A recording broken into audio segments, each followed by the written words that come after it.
if you want to start a company like this, it has to start from a healthy amount of arrogance, because if you don't believe that you have some sort of very unique insight into the market and the capability, and really it was a bet on ourselves. We're like, hey, we've seen a lot of other startup founders. We met a ton of other startup founders and we felt, hey, like we can do this. Like we have the right skills. We're generalists. We got the right team. And that's really where it started, was like, I wanted to work with those guys. Those are the smartest guys I've ever worked with. I wanted to start a company with them, and we'd figure out what the idea was second. But if it starts from a healthy amount of arrogance, it very quickly trends towards humility, because you learn pretty quickly that nobody gives a shit about you unless you can solve a real problem for them. Hi, I'm Joubin, operating partner at Kleiner Perkins, and I'm excited that you're tuning into Grit. The goal of this is not for it to be a highlight reel of how successful my guests are, rather a candid exploration of how hard it is, both personally and professionally, to create, build, and scale world-class organizations. If you're a fan of the show, please subscribe, leave a review, and make sure to follow us on LinkedIn or Twitter. Thanks. Are you doing things at the Rosewood? Yeah, just an offsite. But in the hotel? Yeah. It's like an offsite. So we're all remote. So we just pick a place. Yeah. And so we're going to have a board dinner this time. And Okay. most people on the board are somewhere around here. Yeah. So we come down here for that. But isn't that kind of funky? Like, are all your executives here? Yeah. Why don't you have an office? Well, no. Are all my executives here? Yes, they're all here this week, but no, they're not all generally here. they're not. Yeah. So we have about half the team is in the Bay Area. Yeah. And then about half is remote for Yeah. my executive team. Makes sense. Did the company start remote? Yeah. Have you ever thought about bringing people in? Yeah, I've thought about it. I mean, there's pluses and minuses to Yeah. all the systems, I right? actually just got this question from one of our investors, which was recently invested in a Series A startup. They're fully remote and they're like contemplating coming to an office, I should say. Some of them are based not in the Bay Area, moving out here, starting an office here. And the investor asked me if there is precedent for any other companies that I know of that started remote and then came into the office. Do you know of any? I swear that I've heard that this has happened without being able to name specifically where that happened. I mean, that's the time to do it. At Series A? Yeah, there's no way. It's a one-way door for us. I mean, we have 620 people. Yeah. There's no way. I wouldn't anyway. I'm a big fan of remote work. It has its downsides, but I think in general it gets you access to amazing talent, and I'm really happy that we did it. Of course, I miss being in an office with people, every day. But when I think about, okay, well, let's look at all my favorite people in the company, I wouldn't have had them. Totally. I wouldn't be hanging out with these people. I'd be hanging out with different people. And would they be the right best people? I don't know. We already went through that door. What is a management team meeting? Like, how much is fun? How much is work? Like, how much is it just like spending time together? That's building trust. That's a lot of it. Trust is built with time. Like you have to spend time. Yeah. And you can see the team drifting the longer amount of time they're apart. I can feel it. And so we get together pretty much once a month. Some months we miss, summer months get a little harder with, vacation schedules and things of that nature. But the agenda this week is just the executive team. Sometimes we're getting together for a larger quarterly business review. So maybe a go-to-market quarterly business review or a product quarterly business review. In which case all the executives are there anyway. Right. So they'll be usually VP and above and that sort of thing. So usually there'll be 30 people at that particular event. This event will be 9 people. Yeah. And what are we doing? We have board meeting on Tuesday. And then Wednesday, we're doing basically a exec QBR type process where we're really just looking at everybody's departments and seeing what's going on. Like, how are their teams doing? What are their objectives for the next quarter? They usually go pretty late. Like, we go out, we go to the bar, we hang out, we chat. Sometimes we rent. Last week at kickoff, we were playing Cards Against Humanity. Like, it depends on, whatever is happening. But we are trying to create kind of that bond for that team. Yeah. Build cohesion. And is it always about a week when you spend time? It's usually about 3 days and then travel, That's not bad. Like, if you're doing it remote, I think you have to do it like this. That's a pretty, I would argue, high frequency, but that feels like the right frequency for a fully remote company. Yeah. And it's a commitment that I screen for on the front side. Is like, the benefit is you get to live wherever you want. The downside is, as an executive, you're going to be on the road and you're going to spend, at least 3-4 days a month with me on the first team. And that's a really important concept. Does that ruffle people's feathers? Like, is that a bug, not a feature in people's minds? I think when they start getting pressure on all the things they need to get done, then you start to hear like, I got to spend more time with my team. I got to get out into the field, or I'm missing trade shows, or, I just need to be at home because I'm falling behind on all this stuff. So I don't think really they have a problem with it until the time pressure starts to get to them. And then you start to see the pressure on, like, well, why you, Mr. CEO man, are demanding so much of my time, but I do it, and I do it unapologetically. You don't feel guilty?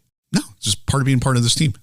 Yeah. So you never feel guilty? No, not about that. I mean, who knows what I might feel guilty about, but guilt is, I think, probably not an emotion I feel often. Really? When was the last time you felt guilty? Oh, probably something related to my family. I'm sure I've done, many awful things or said stupid things. Usually it's when I say something stupid. If I'm going to feel guilty, it's because I opened my mouth and said something stupid. Do you not feel regret then either? I have more than zero, but not many. Do you think guilt and regret are connected? Feels that way, although I haven't really deeply, investigated that topic, but they feel similar. It does, right? Yeah. And how often are you looking back in general? If you don't really feel guilt and you don't really feel regret, how often are you ruminating on something that happened in the past? Well, this is something I get a lot of criticism for, is that I don't look back hardly at all. I just don't. I'm all forward. Give me an example of where that criticism would come from. Like, why would someone criticize you for that? Well, even things like recognition. We got to pick great people. We have great people. They do amazing stuff. And, we were just going through this last week as we just had our kickoff. And, I'm kind of starting to lose patience with that conversation, because we're debating about should this person get this. And it's like, but that was all last year. Right. We're planning for this year. It's more just that I fail to give the amount of kudos and praise that I probably should. Yeah, girls, boys. Yeah. I'm just like, okay, great. What are you doing for me today? Yeah. And the repercussion of that is what? People feel like they're not being recognized. But do you actually feel that way? Do you feel that way? I never cared, even when I wasn't a CEO. For me, it was more about achieving the impact that I wanted to make for the customers, for the market. Yeah. That's where all my sights are on, is that, like, let's build some more great software and let's get it out there in the hands of users and start making their lives better. And the rest of it was never something that I was particularly driven by. Recognition was not what drives me.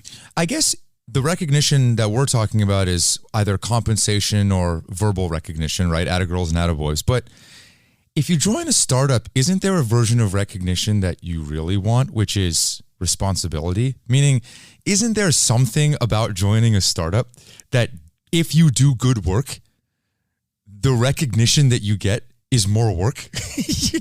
I would hope so. I mean, do you agree with that? If you're going to join this stage company, yeah. I mean, it's because I want to grow quickly. I want to get access to make decisions that I should not be qualified to make. And that's incredibly rewarding. For your career, especially if you're an executive, the only thing people are looking at is what company were they at, from what time to what time, and what role did they end at? Yeah. If we all make the company successful together, then that to me is the recognition that I'm looking for. Yeah, I think that's well said. Speaking of growing quickly, this company has grown from 0 to 100 million of ARR in 4 years, fourth fastest company in the infrastructure space to do so, behind Wiz, Hashi, Snowflake, ahead of Datadog, which I suspect you're quite proud of. You're laughing, but I know you are. Can I ask you like a really fundamental question about growing quickly? Mm-hmm. Why do you want to grow quickly? That's a great question. I don't think we ever set out, and even when we came up with that figure, growing quickly is not the thing I'm most proud of. It's an output of doing great things for customers and solving an unmet need. So I think when we saw the demand, then we pushed really hard to grow. And that's why we did grow so quickly, was because it was obvious that from the conversations I was having with customers that as quickly as we could scale this company, then the market would pull it out of us. Did you, when you were having customer conversations, were they just customer conversations at that point that you could tell? So even before it starts with customers, it's prospects, it's people in the community, it's random people at trade shows. Like, the validation became really, really clear because there really wasn't anybody else doing what we were doing. In the early days, people would tell me, well, it's half a solution. There's no way that's a big enough problem. You can't build a company around that. Of course, we had a much broader vision even in the early days. It's a very niche space that we're in. Which is what? We sell to IT and security people. So we call ourselves the data engine for IT and security. Mm-hmm. And this is a very underserved persona. Mm-hmm. I mean, yes, there's people in monitoring space, security space, et cetera. But like, if you look at the number of companies servicing them versus in BI, or looking at SaaS companies in general selling to business to increase sales productivity, or, marketing stack, like this is a fairly niche audience that people don't really know. So like, who even is that person? Like if I'm selling to IT and security, like who is that guy? And one of the things I say a lot is like, when's the last time you thanked the person who runs your email? Somebody does, right? In this case, maybe it's now more likely to be, Microsoft and Office 365 or Google and Gmail. But the guy who's running the applications that run the business, that's who we're selling to. And so that's a very specific persona, and they have very specific problems that are different enough that people building data software, not all data software is created equally. And so I can't take the same thing off the shelf and deploy it for these people and solve the same problems for them. And so that's part of why we have had such a huge growth rate, is because, hey, this thing that helps me integrate all these things that weren't originally intended to be connected, nobody else is really doing that. And so therefore we, for the first 5 years of our existence, have been largely blue ocean. There's hardly anybody else doing exactly what it is that we do. Mm-hmm. And by the way, on the IT people, if my IT person came public with the questions that I asked them, it would be worse than pretty much anything. It would be a professional disaster for me, but that's neither here nor there. When you think about the signals that you started getting about the business, how much different were they than the signals that you weren't getting pre-Cribl? Literally night and day. There's a book called Traction. I can't remember who wrote it. It was recommended to me back in 2017 or 2018. Uh-huh. And there's like 15 forms of traction. And I read the book. And like, we have 0 of these. Any one of these could work. None of them are working. In the super early days, we were working on a completely different product, completely different value proposition. And we worked on it for about 15 months before we ended up deciding to pivot. And at that time, we had failed to raise money. So we raised a friends and family round in which the founders put in close to half. And we had really no kind of market validation. We were getting, introductions from investors. I scraped GitHub and then started cold emailing people to say, hey, would you like to try my product? Which really, really angers people. Developers get really upset about spam. Mm-hmm. We had like 3 to 5 people we were talking to from a kind of proof of concept perspective that we were working with. And we realized that we were clinging on to these people. Like if one of these goes away and we don't end up closing them, then everything that we've worked on is a failure. We tried to raise money. I talked to 27 VC firms in 2017 into 2018. All of them no, or ghosts, or whatever else. And then we decided, okay, hey, look, this isn't working. And can I pause you there? Yeah. Who's we? Me and my 2 co-founders. And you came from Splunk. All 3 of us. All 3 of you. And you were friends at Splunk. Yeah. And Colleagues, we worked friends. We worked very closely together. Okay. Sorry, continue. Things weren't working.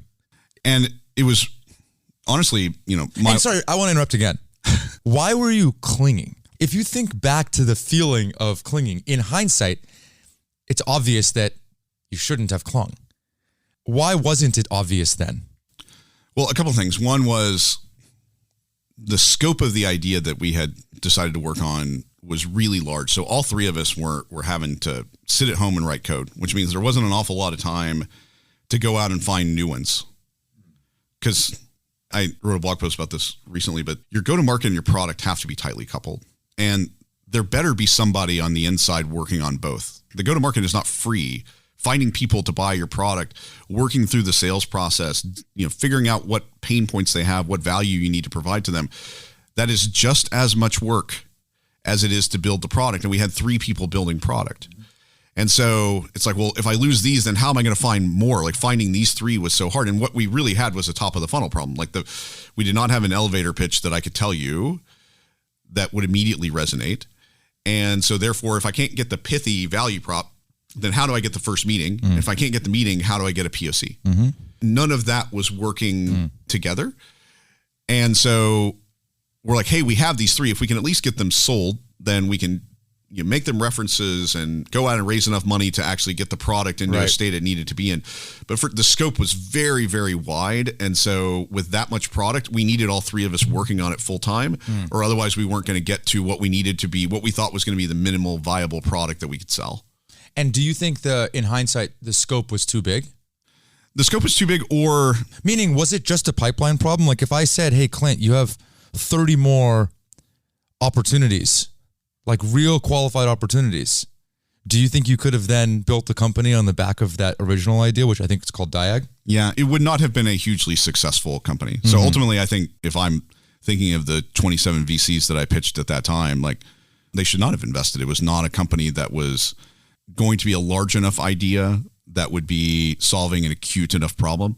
And ultimately, the problem that we ended up finding was that where we were selling to, we call it kind of a missing interface between your wiki and all of your telemetry data. So in my wiki, I have all these instructions and they say like, here's this problem. And if a customer calls and they have, these couple of log entries, like that means they have this problem. Except for I'm a new support person and I just walked in and I've not read that wiki page. And so I'm going to Slack and I'm like, hey, has anybody ever, heard of this problem? And so we were kind of automating finding known problems in data sets. It's still a very real problem. I think it's something that you could solve for people. But the problem with the go-to-market was, okay, if I'm selling to a software company, there's a VP of engineering who's really irritated with the support person because they're like, why do you keep bothering my engineers with all the same questions? Like, don't you guys ever learn anything? And then you have the support person, similar things for engineering or similar to SRE. If I'm selling into the operator people, everybody thinks it's somebody else's problem. And so nobody wants to pay for it. Like, and we had these conversations all the time. Like, well, why don't, okay, I agree with you. Like, that's a valid problem. I have that problem. I would pay to solve that problem, or actually he should pay. And ultimately there weren't enough people. And then when you get into the support department, and I can look at my own support department today, like, it's not like they have a large discretionary software budget. Sure. It's a brand new idea. You're not replacing anything that they already have. There's not an existing budget line item. If you're creating something like that, you better save them money, which is ultimately what we ended up doing with Cribl. Our stream product, it is something new. They didn't have it before, but I can get budget from something else and I can show them clear return on investment, and that return on investment comes very quickly. And so that little bit flip about building in, kind of the go-to-market and what was different about Cribl. So back to your earlier question about like, hey, how did you know it was different? We put out a post on LinkedIn and people started emailing us and they're like, look, if you build that, I will buy it. And that was like from one blog post. And we're like, oh shit, that's traction. Like literally like from the book, like that's literally what that means. And from that point on, like we had a value proposition that resonated with people crystal clear. Like they have too much log data. Their data is growing too quickly. What we say today is, your data is growing at a 27% compound growth rate, and is your budget. And I've never had a single person answer yes to that. And so, okay, well, what are we doing about that tension? Yeah. Can I revisit the friends and family round happens? And this is before Cribl, correct? Yeah. The idea of Cribl hasn't come up yet. No. And how big was that round? 500K. 500K. And so you and your three founders pony up almost 250K, which is not like you guys had a good run at Splunk, but you didn't have like life-changing piggy banks at that point, did you? No. I mean, there was not retirement level money in there. It was a reasonable amount of money. Yeah. So what was the feeling like raising from when you've tried for 16 months or whatever, and then you go raise from friends and family? What is that feeling like? Like that can't feel good. Well, they were betting on the team. And honestly, I mean, it's been a great investment for all of those people. Well, no shit. Yeah. No shit. But, I think they believed in the team and they felt like we would eventually land on something right. I think we did that at about 12 months in. So I think we had been working for about a year, and we wanted to show that, we could get somebody to believe in us other than us. And I think we wanted to show ourselves that we could get other people to believe in us other than ourselves. And, we closed that and then we started paying like a meager salary. I think it was like $80K a year, not enough to live on, right? Because the other thing is my kid was late in elementary school, almost in middle school by that point. I promised my wife that like, hey, if I go do this crazy startup thing, like we're not going to change our lifestyle, which I think for a person in their mid-30s is a pretty reasonable promise to give to a spouse, is that like, we're not going to you're not going to go to like chicken noodle soup. Right, exactly. And like, sell our house and go move into a 2-bedroom apartment or, something like, hey, things are going to stay the same. And so as we started paying ourselves salaries just to have some sort of token, my other co-founder, Jatan, his wife said to him, it's like, I thought you guys are smart. You're literally like paying yourselves out of money that you invested into your own company. Like what? Well, that sounds really dumb. Like why are you doing that? It was a hard thing to eat. Fair criticism. So one of the other things our wives really did for us during that time was my wife kept talking to me about moving the goalposts. She was like, I feel like you're moving the goalposts. Cause like you tell me you want to achieve these things and then, some months go by and like, you're not quite there, but you're going to give it some more time. And after we did that for 2 quarters in a row, we sat down for what we famously have called the Come to Jesus meeting. And we sat down in around June of 18. We're like, this is not working. Who's we? The 3 co-founders. Yep. It's not working. Like we're obviously not getting traction.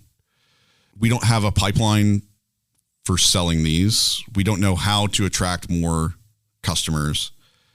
And so we had about 15 months worth of work into this product where literally like we're working 80-hour weeks, like just banging out code, like trying to get the features in that we thought we needed. And we're like, okay, that's not it. Let's shut it down. And we did. We shut it down. We had 3 POVs. We had a number of other people in the pipeline that we emailed and said, hey, we're pivoting. And we sat down and said, okay, what's the next best idea that we have? And we've been in this space for a really long time. The idea of a streams processing engine for log data, it's not original. There's prior art, like many people have built this sort of thing. But we felt like something that very specifically there was no solution in the Splunk ecosystem. So we felt like that was a huge opportunity. We were well known in that ecosystem. We felt like if we started there, we could grow from there. And that's when we started just emailing everybody that we knew from that ecosystem. Like, hey. And that's when the post came out. Yeah, the post came out like a few weeks later. We started emailing privately like, hey, if I built this thing, like, there's still no solution here. Like, do you think there's an opportunity? And they're like, yeah, I have 3 customers that would talk to you about this. I have totally. 5 customers that would talk to you about this. But Clint, after the 15 months, when you and your co-founders are having this meeting and your wife, and it sounds like the others partners are also being like, what the f***? Like, what are you doing? And I assume at this point, you've made the promise to your wife that you're going to keep life the same, meaning you're not going to sell your car and trade it in for some like shitty car or whatever, right? You're not going to downgrade houses. You're still going to go out to eat, like enjoy your life, right? If all of these forces are happening, was there not another decision that you kind of skipped through, which would have been just shut it down and go work at another Splunk type company? Well, we thought about it. We had committed. The reason why there wasn't was because in January we had said, we're giving it 1 more year. And if by the end of 2018, we don't have traction, then we're going to go get jobs. And so we had this very firm deadline of December. Like we knew that's the end. So we're sitting here in June. We're like, okay, we committed. We said 6 months. We said 6 more months.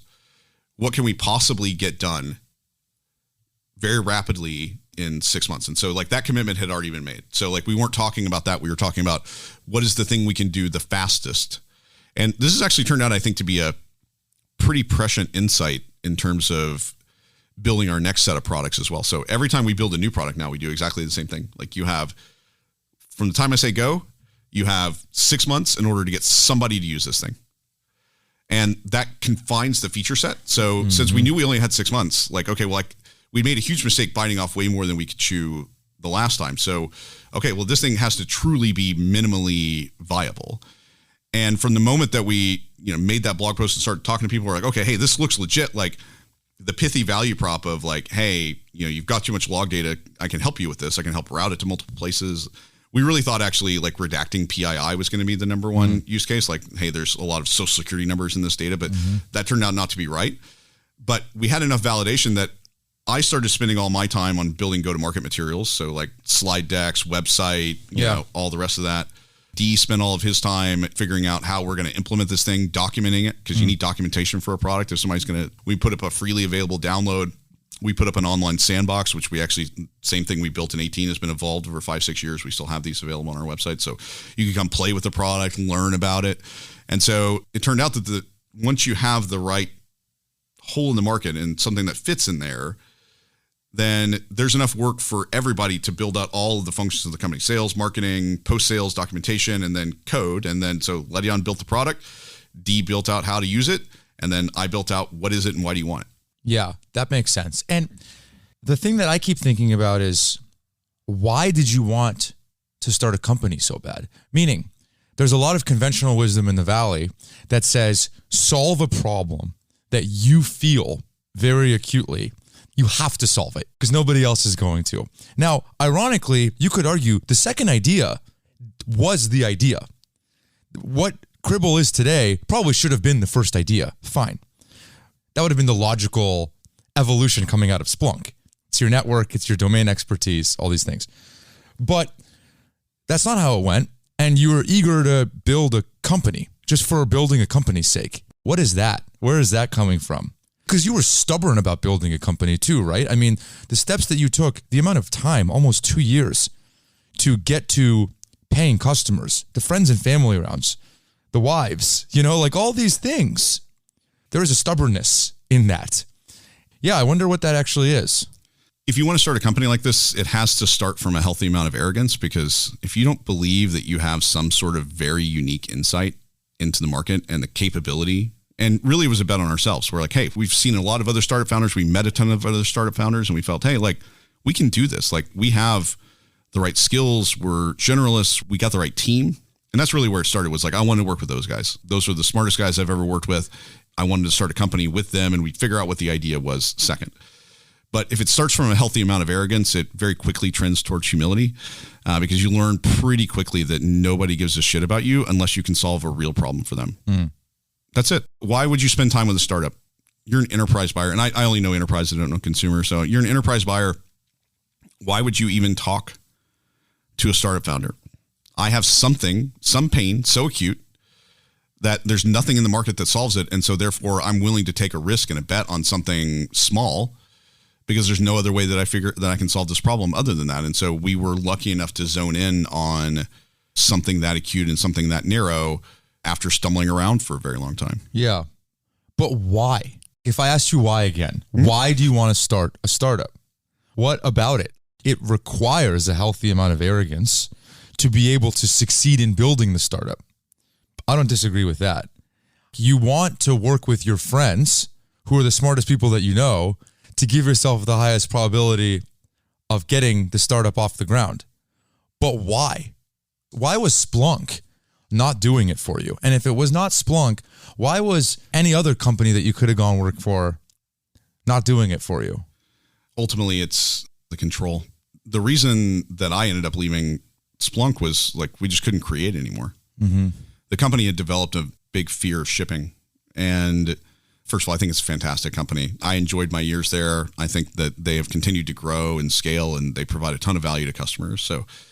But as I look upon the last 7 years since I left, they haven't shipped an awful lot either. And I think that is continued evidence of what I saw when I was leaving, which is we had a lot of great ideas. Let's get them out into the marketplace. But companies, as they get bigger, they develop what I call antibodies to shipping. And everybody has the ability to say no.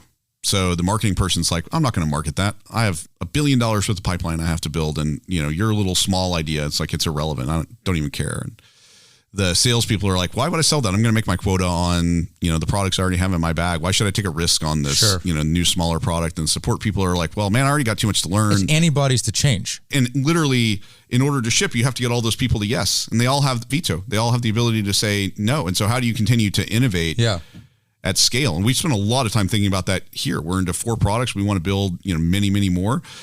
But I find them in my company now today, the change antibodies. Yeah, hey, we're busy. Why is this important right now? So I think it takes leadership from the top that is determined in order to do that. And, back to arrogance. I always felt like I would be a good person to do that. This is probably, I think, the third or fourth company I've started in my life, and the other ones weren't successful.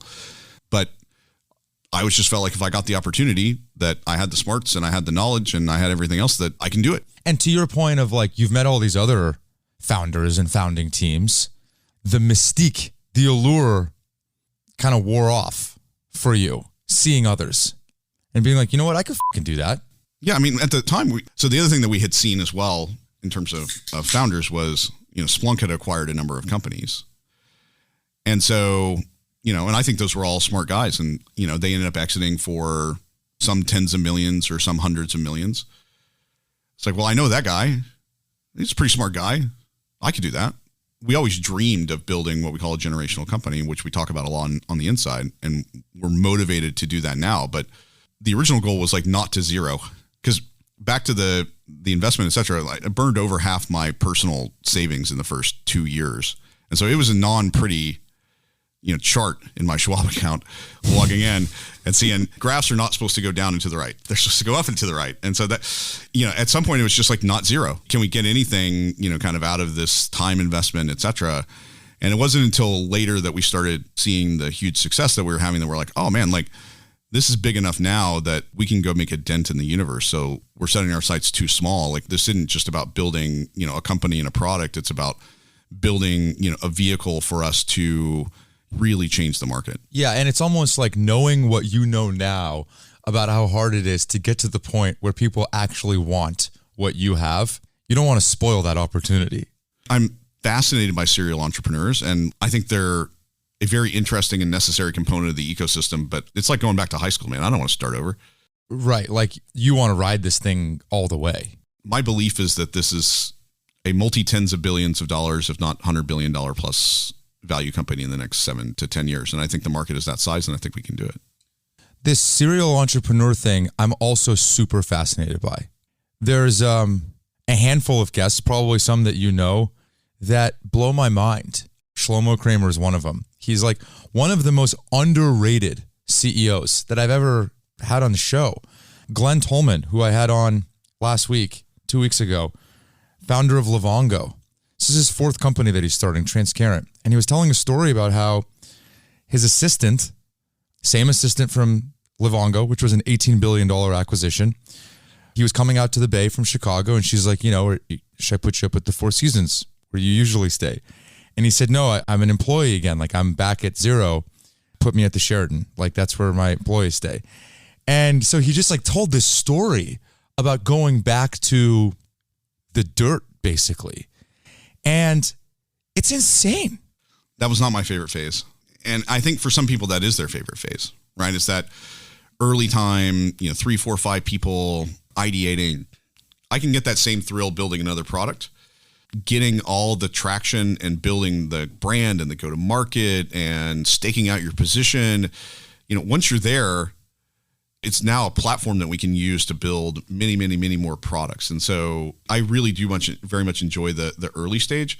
I don't get to do that very much anymore. I have other people who get to my other co-founders who get to work on product all the time and tell them how blessed they are, because it's like, you guys are pretty lucky. This job is way different than yours.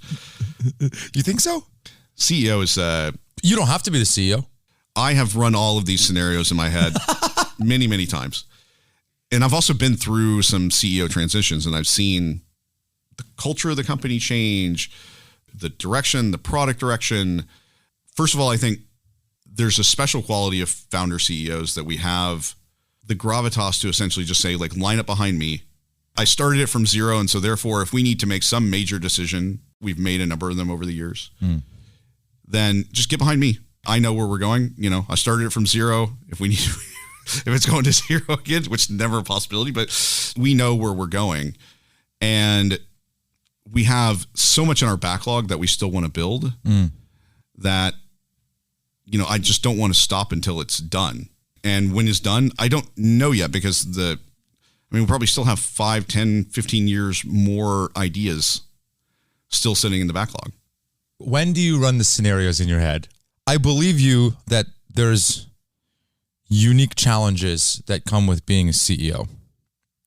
But I also think that it's at this point where the company is, post 100 million of ARR, growing at the rate that you all are. It's a pretty cool job too, no? So, there are things that we just got back from our kickoff. I love being on stage. Yeah.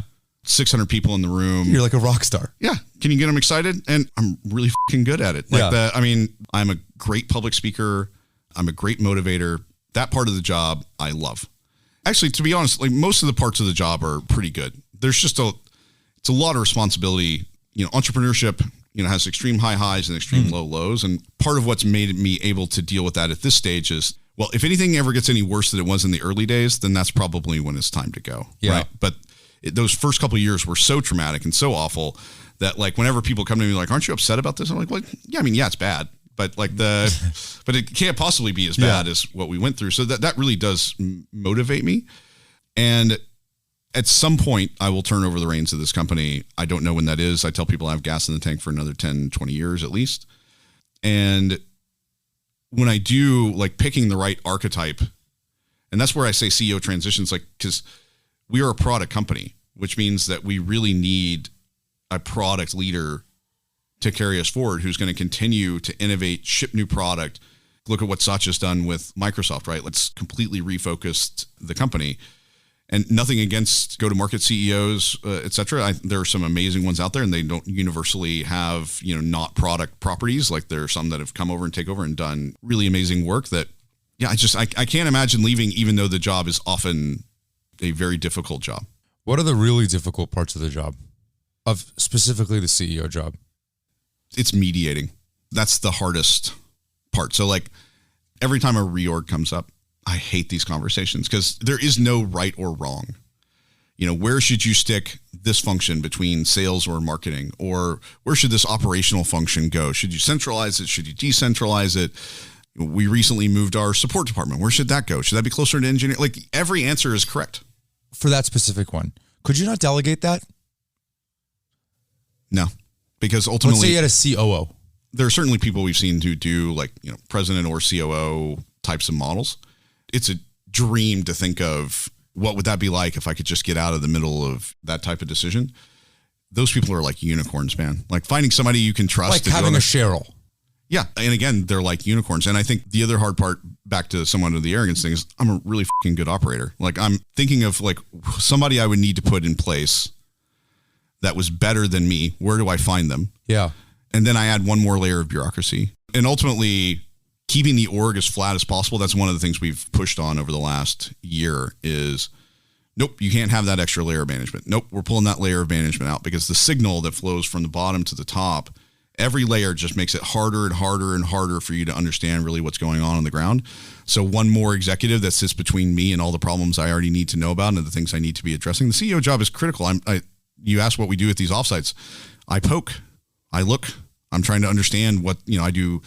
I've done 30 skip levels in the last 60 to 90 days. I meet with people across the organization. I ask them questions like, what are they working on? What should I know that I don't? What changes should we be making? And that doesn't mean that I'm necessarily going to go do that just because I heard it from somebody, but getting the signal and figuring out what direction we need to take this company is literally the job. And I'm good at it. So, I don't want to abstract it, but it does mean that the harder decisions, like I don't make that many decisions a year. It's 10, 20, 30. Like there's not that many that end up making it up to me. You make much more than that, but decisions that matter, you're saying.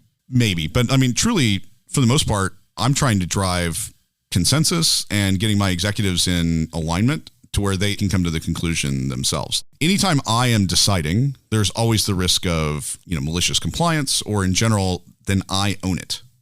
And so by the time it gets to me and I'm making a decision, this is the worst possible scenario because I have multiple layers of management that have all made it up to me. And they're like, we can't agree. You must decide. And that's why reorgs are an example, right? Is that like, it's getting here because 2 people have valid arguments or 3 people have valid arguments. Right. About their respective organization. Yep. And where should it go? And so then ultimately, because there's a lot wrapped up in that. It's executives' career aspirations, what they feel like, what their momentum looks like. And these are all really valid concerns and they're all legitimate.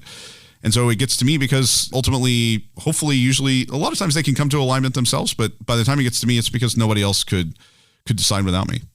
Revisiting a comment you made around the being at the Series A is the time to make the in-person or remote decision. What other important decisions that you think turn into cement, if you will, at around that time? What other decisions are there that you made or that you wish you made or that you think about at that point? So maybe even earlier than that, writing down our values. So we did this very early. We did it it was after the seed, but I think before the A. We got together with the first 8, 10 employees and we said, hey, like what type of place do you want to work at? And presumably if we're successful, we're going to be hiring dozens, if not hundreds of people. And so we should be very cognizant and conscious of deciding what makes for a person I want to work with versus a person I don't want to work with. And so we wrote down kind of our 5 core values, and that became, kind of the screen that we used to measure everybody up against. The first was customers first and always, which is still a value. I truly believe if you put the customer first in it, literally almost everything else will take care of itself. And it's really interesting because my observation of at scale companies is like the customer drifts further and further and further away from the conversation because there's so many other stakeholders. There's employees, there's investors, there's analysts. Like, oh my God, we have to do this thing because, Gartner says, right? Or well, is the customer actually going to use that feature, or did it just come from some analyst who said that we had to have that feature in order to be in the upper right of the magic? Well, no, it doesn't matter. Like we have to have it. We got to get to the upper right in the magic quadrant, even if it's not the right thing for the customer. So we were very passionate about making sure that the customer was always in the conversation. And we asked that question a lot, like when we have a decision to make, we're talking about decisions like okay, well, how does that live according to our customer's first value? Is that a customer's first decision or not? The second, which I think was the second most important, was our irreverent but serious value. And I've never laughed more in my life than I laugh with my 2 co-founders. Those guys are funny as shit, and which is equally impressive since English is their second language. Being funny in another language, they're really good. Although they learned English very, very early in school, so I think it was pretty early for them. But those guys are the funniest guys I've ever worked with. And we said, look, one of the things that also happens in companies as they scale is they start to take themselves really seriously. Like the brand is the brand, and we can't be funny because that might, we're selling to enterprises, and enterprises don't like funny. We're selling a lot of software to a lot of enterprises, and we're still funny. So I'm here to tell you that it is possible and you can do it. And there were other values that are also, really, really important, but those are the 2 that stand out in my mind. And we have exited people from the business for not living by those 2 values and others because they become clear that they're not the right culture fit. And Cribl's an amazing place to work. I would love for everybody who can and fits those values to come work here, but it's not a place for everybody. Is there an interview question or anything that you always ask? Do you have a go-to? I usually ask, not related to the values, but, I ask people what their favorite accomplishment was from the last gig that they were at. And I am shocked at the number of people who whiff on that answer.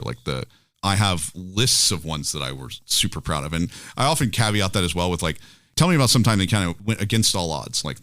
You went and changed the org. Show me how you drove the organization to make a change. I have a lot of examples of these from my career where it was I was just so passionate about getting something done, and I felt like my idea was so good that even when I wasn't at the top, because one of the things product management taught me was how to lead with influence rather than authority. And this is back to why I say I don't like to make a lot of decisions around here, because if I decide it, then I own it. I would rather say, hey, Joubin, let's go off to the side here and let's talk about why we're not aligned. Let me tell you about my ideas and you tell me about your ideas, and maybe you'll change my mind, because I changed my mind an awful lot. I really want us to come to this conclusion together, because that way you're going to support this decision as we go forward. Using authority is almost always the last resort, and I can probably think of only a handful of times that I've actually had to declare by fiat certain things because I couldn't get people in line. Dating back to the biggest one I remember was COVID policy from 2021. We just started getting back together, and we just had executives on both sides of the political spectrum and on both extreme sides of the political spectrum. One was we shouldn't even be here in this meeting now because it's way too dangerous to we have to be able to get together, unsurprisingly go to market, related executives. I have to be with my customers. I have to get out into the field. I remember sitting in that meeting and getting so frustrating and yelling and screaming. It was obvious there was no way we were going to resolve this. The ideologies were so separate that it just wasn't going to come back together.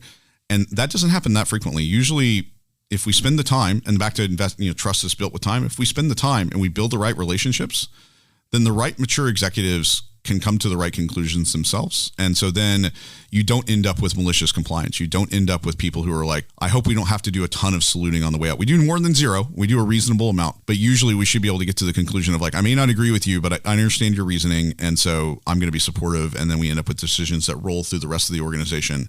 If you don't do that, you often end up with people who are 3 levels down.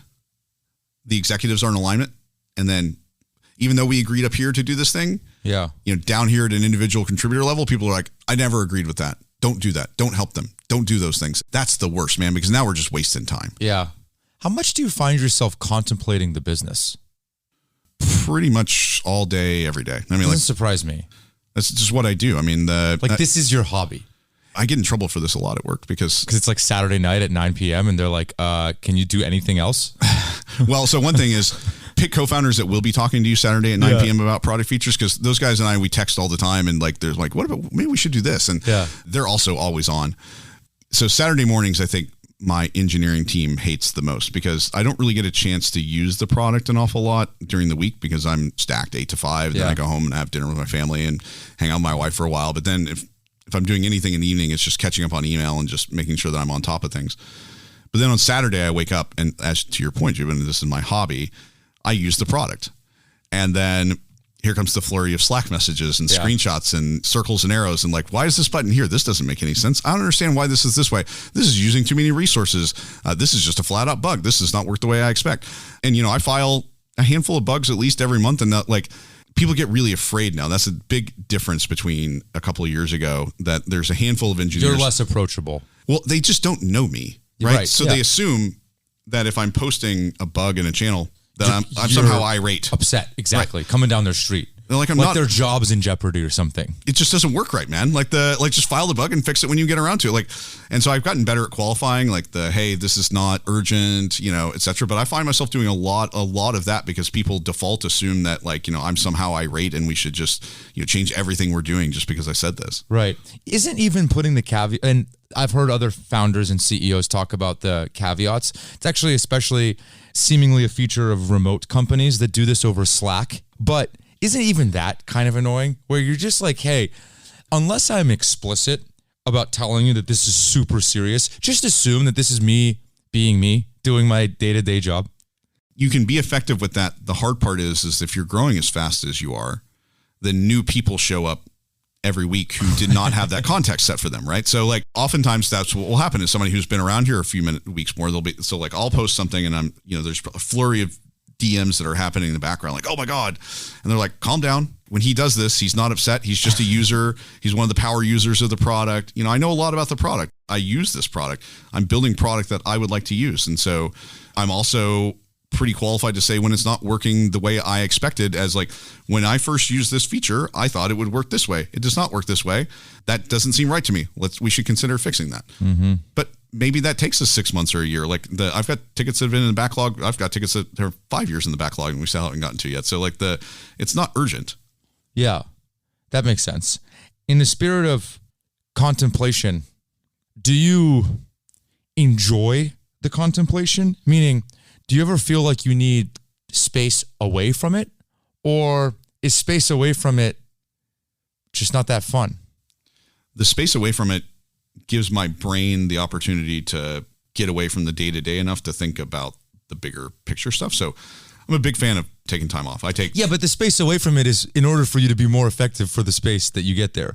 I mean, I enjoy it too. I mean, it's productive space for work. I went to Italy last year with my wife for 2 weeks. It was amazing. It was a great trip. I came up with several great ideas on it. But the purpose of it is not necessarily to get away just so I can work, but that it is also at the same time, I am thinking about other things that we can end up doing. And I really enjoy that. But that doesn't mean, one of the criticisms I hear a lot from people at my company and other companies is okay, you're supposed to set the example. So when you post on Slack from vacation, what you're saying is that every other employee is supposed to post on vacation. And first of all, I'm going to call bullshit on that because you guys are not CEO. Mm-hmm. I am going to be stressed disconnecting. This whole thing, I want to disconnect. And so I think it's a lot of virtue signaling that when you go away, that the only way to properly recharge is to disconnect. Because if you don't disconnect, then for some people, and maybe the vast minority of people, but it's not just me, who are actually, that they've told me privately as I've thought about this topic, at the company, actually, thank you. I don't like disconnecting because then I just feel well, what don't I know? Yeah, I completely agree. And I'm a big fan of Henry Schuck, his policy on this when he goes on vacation, which is called releasing the pressure valve. And I've never thought about it this way, and now I'm very intentional about doing it, which is, and I should go more, but when I go on vacation or whatever, I can't help it. I'm also just like you. It's a hobby. I enjoy thinking about it. It's fun moving the ball forward for me in this way in my life. And in the morning and in the afternoon before dinner, sit down behind my laptop, go through my email, 30 minutes, whatever, any thoughts that I had, send them out. And then the rest of the time, I'm so much more present. I'm way happier doing that thing by releasing the pressure valve. It's like a little tax that I pay. Not dissimilar. I just saw this where if you're awake for, this is kind of a random tangent, but if you're awake for 16 hours a day, if you broke that into 30-minute chunks, okay, that's 32 chunks of a day that you're awake. And of those 32 chunks, I could decide that I'm going to eat like shit and not work out. And it would literally sabotage every other chunk. Or I could decide for 2 of those chunks, an hour a day, I'm going to work out. And because of that, I'm like sweating out anxiety. And so the other 30 chunks of my day are so much more elevated as a result of paying the tax of those 2 chunks. That's how I feel about going away. Absolutely. I take a ton of vacation. And I think people should. I think you should enjoy time with your loved one. Like when people talk about work-life balance, it's a hobby. So to me, it's exactly the same as if I get off at 5 o'clock and then, I also play guitar. I take photos. I play a ton of video games. My kid and I are playing Baldur's Gate 3 right now. We spend hours talking about it at the dinner table. My wife just starts looking at her phone, and I've got like 70, 80 hours into that game already. Like, you can't tell me I'm not taking time off, but sometimes when I sit down, it's like, you know what? I'd rather open up my work laptop than get in front of my gaming computer. Like today, I feel inspired. I want to do that. Some weeks, I feel kind of exhausted. And so I barely keep up on my correspondence and I don't do anything. And I watch a lot of television. The Oscars just happened yesterday. And do you feel guilty when that happens? No, absolutely not. You don't? No, you don't feel like I wish I should be working harder or something. No, I work as much. The other thing about at scale that's very different than early stages, me sitting down in front of a keyboard and producing something, whether that's a document or code or a new use case or whatever, it's not that it's not valuable. It's just that there's 600 and something people at this company. And so the efforts of one person, CEO or not, are not likely to massively move the needle. The most important thing I probably do is write. I sit down and I just pinned a new document about helping people understand kind of the data landscape and why we're different in the data landscape. That's like the highest return, use of my time. But if I'm not feeling inspired to sit down and write something, and instead I should be recharging, because what the company needs is they need me in those 50, 60 hours a week where I have to go to all the meetings. I have to show up. I have to keep driving forward on our objectives. I need to be looking at operations. I need to be looking at the status. I need to be monitoring pipeline. I need to be looking at what the product team's outputting. I need to be poking at all the things that may or may not be going well. That's the job of the CEO. You can do that in 60 hours a week, maybe 50, 55. And then the other stuff that you can do, which I'd call maybe more the founder role, or maybe just more like the extra stuff, if that takes an extra couple months because I need some time to watch all the Oscar nominated movies with my wife, then the company will be fine. Yeah, I think that's well said. You had nice things to say about Splunk. And by the way, talk as little or as much as you want about this, but they're suing you. They are. They're not only suing Cribl, but they were literally suing you, correct? They are. They were, yes. You were named. I was named. What does that mean when you, not the company, but you are named in a lawsuit like that? What does that actually mean? It kind of depends. Since I am the CEO of the company, then I can share counsel, but it's possible for me to be named outside the company or whatever else, in which case I might have to retain my own counsel, or you might decide to retain your own counsel because, right. But in this case, it was largely kind of all wrapped up in one. The case is narrowed since, so they're no longer talking about me personally, but the original narrative was Clint Sharp left Splunk, stole code, open sourced it while still at Splunk, to immediately turn around and start Cribl to come compete with us. And the hardest part about that is just not true. It's not, and it's since been disproven. By the way, if you listen to this story, what you just said, what happened to those 15 months then? Exactly. The frustrating thing about you could have avoided a lot of pain and suffering. the frustrating thing about this entire lawsuit has been, had they have actually attempted to resolve whatever dispute they had with us by communicating with us in advance, we would have happily told them that their narrative was wrong, and they could have went and validated that their narrative was wrong. But they didn't talk to us at all. The way we found out that they were suing us is I found out from the press wire. They had sent us a letter a year prior and it had gone completely dark, and then just boom, lawsuit drops. We still don't know why, like why that timing, why, etc. But all of that portion of the narrative was demonstrably false. After we refuted that, sort of in public, I'd kind of written this really long, multi-page version of my story that I really wanted to publish. And this was like a very, very low moment. Lawsuit got announced. We went on kind of this Europe trip to go figure out where we were going to put our European headquarters. So I remember being in London and Amsterdam, like just furious about this thing, about like wanting to defend my name, but he was just going to dredge it back up again. We had already spoken. Let's just let it ride. That's been over a year ago. Trial starts in April. It's now on the record that yes, they have not come out and said that they admitted that all of that was false, only that I am no longer, named in that. I'm here to say that all of that was false. The narrative was false. But in some ways, doesn't it not matter for you? Because when you get named in a lawsuit, whatever lawsuit, you're just getting dragged through the mud anyway. People just assume like, oh, there must be a reason he or she's getting sued for anything. Mm-hmm. Oh, I've read the Hacker News posts. Like every customer must ask about that. They do. It's just annoying. And it does exactly what they wanted it to do, which was like, hey, we're doing really, really well. How can we slow them down?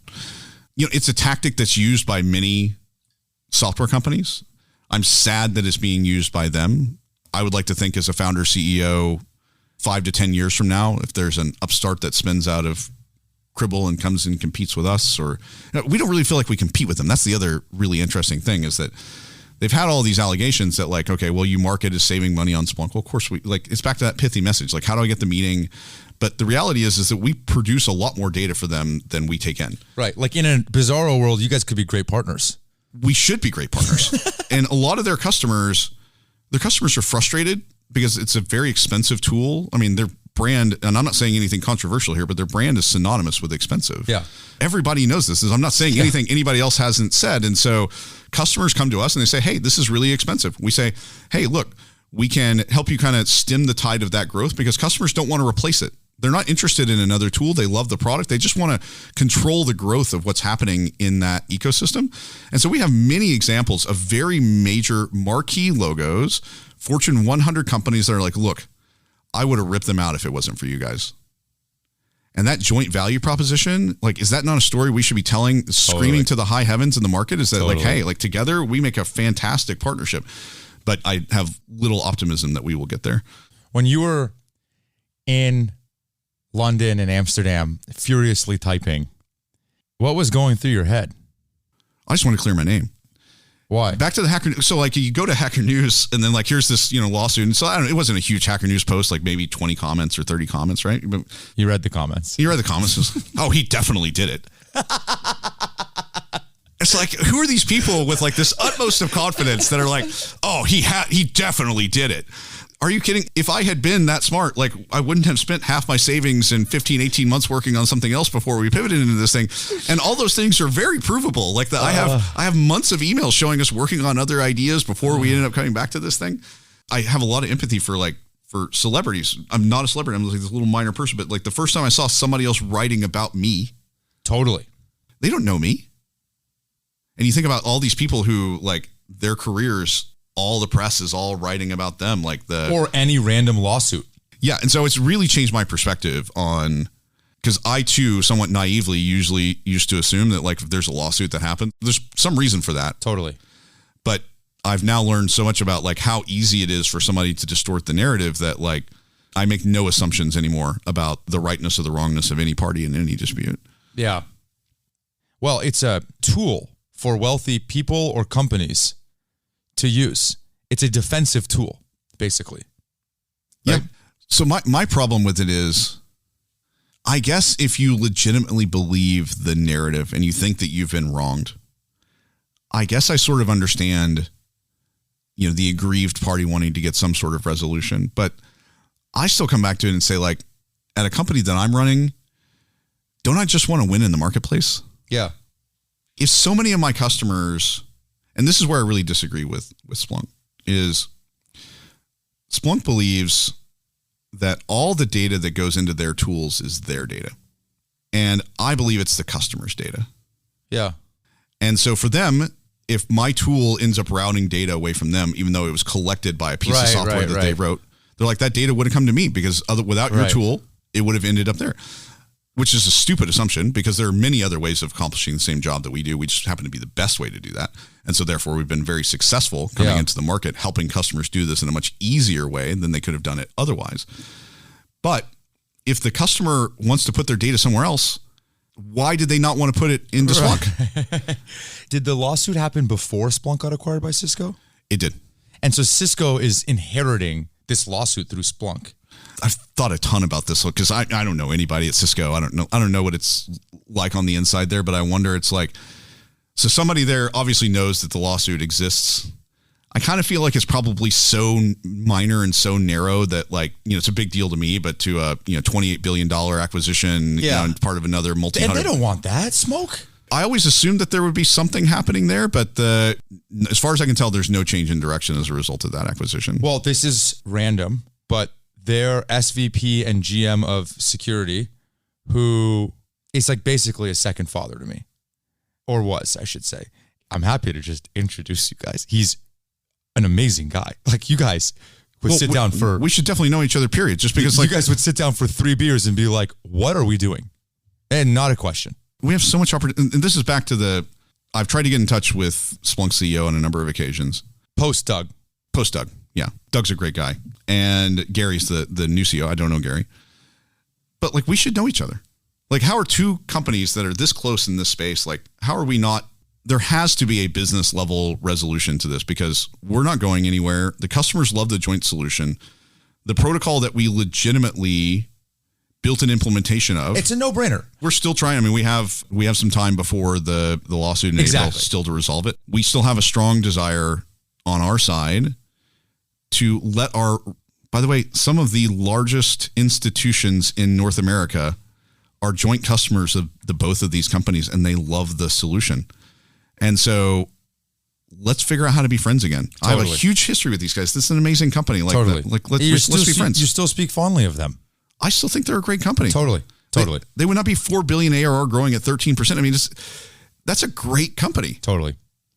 By the way, it's an interesting play what Cisco is doing, which is the same play that Palo Alto Networks is doing in some regard, which is in some way the same play that you're doing on a much smaller scale by going multi-product and trying to push as fast as possible, which is that seemingly there will be only a few players in these categories that accrue most of the value. I'm not sure that I agree with that. Go ahead. So we'll see. But do you not think you're trying to be a platform? We are definitely trying to be a platform. Okay. But I think the question is then what solutions get built on top of that platform and who builds them? And so as I look at Palo Alto, Datadog, a lot of these guys, they have platforms, but they're the ones who are building all the solutions. And I think there's an assumption that, for example, Palo Alto and Wiz are going head to head in CSPM.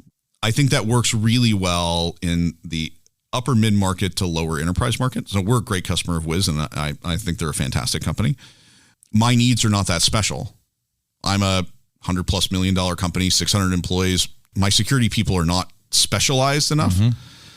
But if I go to, let's say, the intelligence community, or I go to even post office or Veterans Affairs or a large bank or a very large telecommunications company, their security department is large enough that they're like, I like where you started, but I need this, and this that aren't in your product. How do I do that with your product?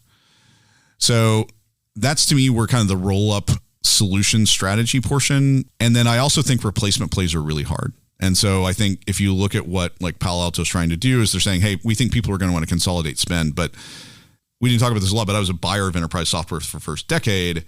And I know from many years of experience that you can pry my tools out of my cold, dead fingers. Like if I like that tool, if I'm a Wiz user and then the Palo Alto rep comes over to me and says, hey, look, I can save you 20%. 20% doesn't matter to me. compared to the overall security apparatus and de-risking, and this is the best product in the market and yours isn't the best product in the market. I don't know whether they probably both think that they have the best product in the market. So not to insult Palo Alto CSPM solution. I actually haven't used it, but the reality of that enterprise buyer wanting to retrain all their users and swap just to consolidate that spend, I think the CFO is going to push them to do it. They're going to say, look, we can save X million dollars a year, but the switching costs are massive as well, which is why we don't see ourselves replacing Splunk. And for an example, in an account, it's like I think that's a long time away, if ever, because people spent so much time customizing that tool. They spent years worth of time making it do everything their business wants it to do. I just can't see that happening as well. So I think that's one of those many prevailing wisdoms in the Valley, that like spend is going to consolidate. I think we go through ebbs and flows of, let's call it plus minus 30% above the median, in terms of like we're 30% more likely to consolidate or 30% more likely to decentralize. Yeah.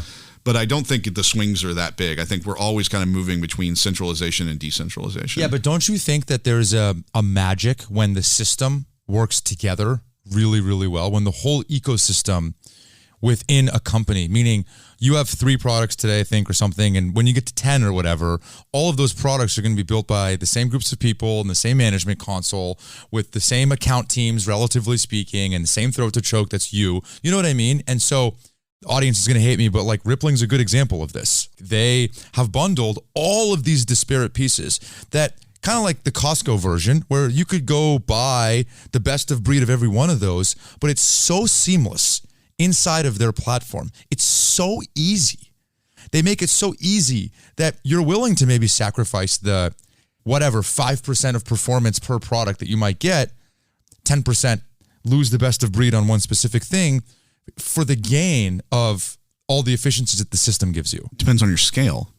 So if you're a bank or a government or a telco or large manufacturing. You're right. Like Rippling only sells to small companies, generally speaking. So at that point, there's literally each tool is owned by a different team. So the fact that they talk to one another, they don't really care. That's a huge part of the value that we provide as an integrations company. That's why we've been so successful in the upper end of the market, is because, okay, I want one agent or a set of agents, but I want data to go to 2 or 3 different people, because over here, the business team wants this data. The security team wants this data. The IT team wants this data, but they've all got a different tool. And you go tell them, hey, I've got this tool over here that's being run by the IT team that could take over the security team's workload. And the security team's like, no, f*** off. Yeah. Like, no way. I've already got this thing highly customized. There's no way. Yeah. There's no way I'm going to let you come in here. And so if it's all the same buyer, yes, maybe. As it starts to span teams. And by the way, those teams can be literally like 5-person teams. Yeah.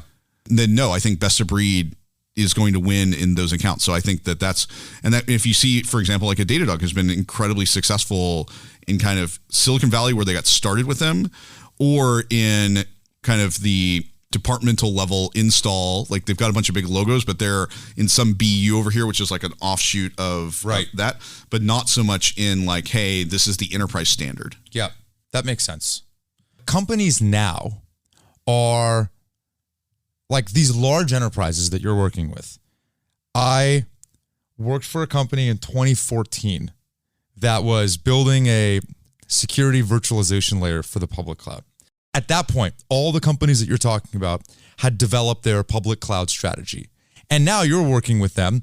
The repercussions of that are they're actually moving to the public cloud 10 years later. And then they have all of this data that they don't know what to do with. They need to reconcile because it's like the most important asset that their business might have, which is where Cribl comes in to like help with this data, right? But that's 10 years later. They're starting to have the consequences of this problem.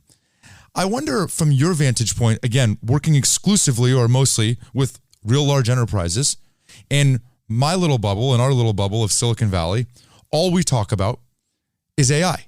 Today, it's all we talk about. But like, are those companies, maybe they're starting to put together AI strategies, they have AI task forces, a few of them have chief AI officers, but are they doing jack shit with these? Like, if I think about the life cycle of the public cloud and where we are today, and you use that as an analog, I just wonder what you think. 2 things. One is, I think it's going to take a really long time before it starts to move the needle, with a big caveat, which is that if I'm getting my AI from Microsoft, where I already have an enterprise agreement with them and then they ship me a feature where every Office user now gets AI, then I think that goes pretty quick. I think you'll see adoption of that relatively quickly. I think the AI is not as much infrastructure, so it could be different. But moving the data center infrastructure is like such a massive undertaking that lagged really far. But I do think it's 5-10 years before like all the stuff we're talking about in the Valley, replace your call centers. The trend's like dead, and we have moved on for 5 or 10 years before like the people actually really start to make money on it. And I think that's fascinating because we're tired of the fad. We're like, oh God, I can't even. And I'll tell you, actually, the customers are getting fatigued too, though. Yeah, they are. So when I go out and I talk to CIOs, VPs of infrastructure, et cetera, they're like, they'll open up the meeting sometimes and be like, whatever comes out of your mouth, it better not be AI. I'm so sick of AI. Yeah. Because also they're not seeing any value out of it. Yeah. And I think there's a reason why Cribl hasn't marketed anything AI yet. And nothing. Not that I know of. That's refreshing. It's because I don't have anything that's made an impact at a customer yet.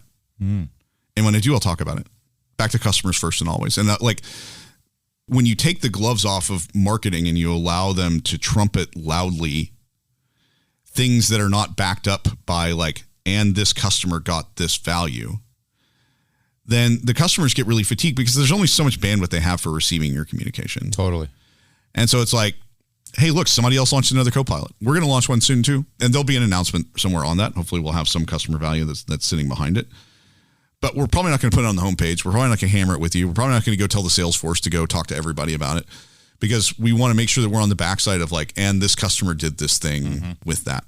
And I think in my space in particular, I don't think anybody's quite certain yet how it's even going to provide value. We're doing the obvious thing, search the docs, translate queries into natural language or natural language into our query language, like all the obvious stuff we're doing.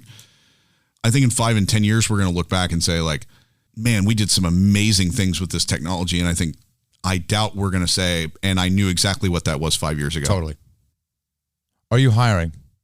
Absolutely. We're hiring. We're hiring for everything. Everything. Check out the website. Work anywhere you want. And if you're an executive, be ready to come to wherever Clint is once a month. Absolutely. Sales, engineering, field.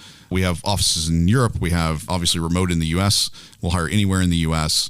We've got so many positions to fill. I think we're growing by at least another 10, 20% headcount this year. So there's a ton more to be hired. When you hear the word grit, what do you think of? Determination. Clint, thank you.